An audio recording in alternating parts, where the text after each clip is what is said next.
Janvier 1962. Une école de Tanzanie. 3 jeunes filles commencent à rire. Ce n'est pas un rire joyeux, c'est un rire qui ne s'arrête pas. Pendant 3 jours, puis 3 semaines, puis 3 mois. Le rire se propage, contamine 1000 personnes. L'armée est obligée de fermer la ville. L'OMS, l'Organisation mondiale de la santé, classe le dossier comme un phénomène inexplicable. Encore aujourd'hui, la science n'a toujours pas de réponse claire. C'est l'histoire de l'épidémie de rire la plus terrifiante de l'histoire. Tout commence par des spasmes, puis un rire forcé, presque mécanique. En moins de 72 heures, les victimes ne peuvent plus marcher, ni boire, ni même dormir. Leurs côtes se fissurent sous la pression constante des convulsions. Leurs cordes vocales saignent à force de produire ce son incessant. Mais elles rient, toujours. Les médecins sur place constatent l'impossible.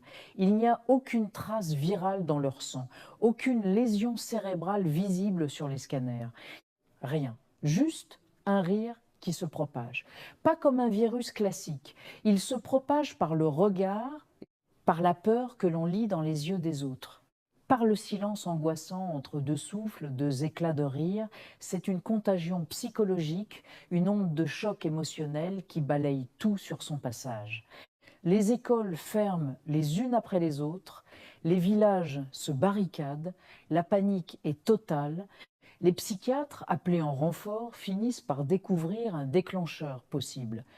Un contexte historique explosif. Le Tanganyika, aujourd'hui la Tanzanie, vient tout juste d'accéder à l'indépendance après des décennies de régime colonial. Les élèves de ces écoles, particulièrement les jeunes filles, vivent sous une pression sociale et académique immense. Elles sont le symbole d'un futur incertain, tiraillé entre les traditions et la modernité. Leur rire n'est pas une expression de joie, c'est un cri muet. Une rébellion du corps quand l'esprit, lui, n'a plus la force de crier. C'est un mécanisme de défense extrême. Le cerveau court-circuite la peur, le stress, l'angoisse et les transforme en leur contraire apparent. Le pire dans tout ça. Plus on essaye de résister, plus on lutte contre ce rire, plus il s'intensifie. Le rire devient une prison psychologique sans clé, un écho sans fin de leur propre souffrance. En 1963, l'OMS publie son rapport final et conclut à une contagion hystérique de masse. Un terme médical pour décrire une maladie psychogène qui se propage dans un groupe, l'affaire est classée. Mais un paragraphe du rapport original est caviardé, censuré et reste secret pendant plus de 50 ans. Il ne sera déclassifié qu'en 2019.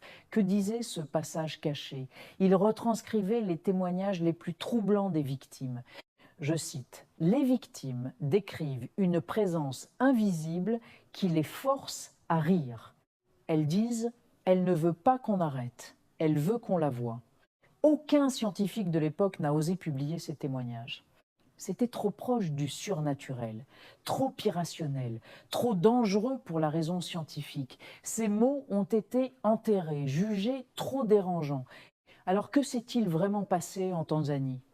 Une simple hystérie collective due au stress ou quelque chose de plus sombre, de plus étrange? Cette histoire nous rappelle une chose fondamentale. Parfois, le rire n'est pas le contraire des larmes, c'est leur tombeau, quand l'âme n'a tout simplement plus la force de pleurer.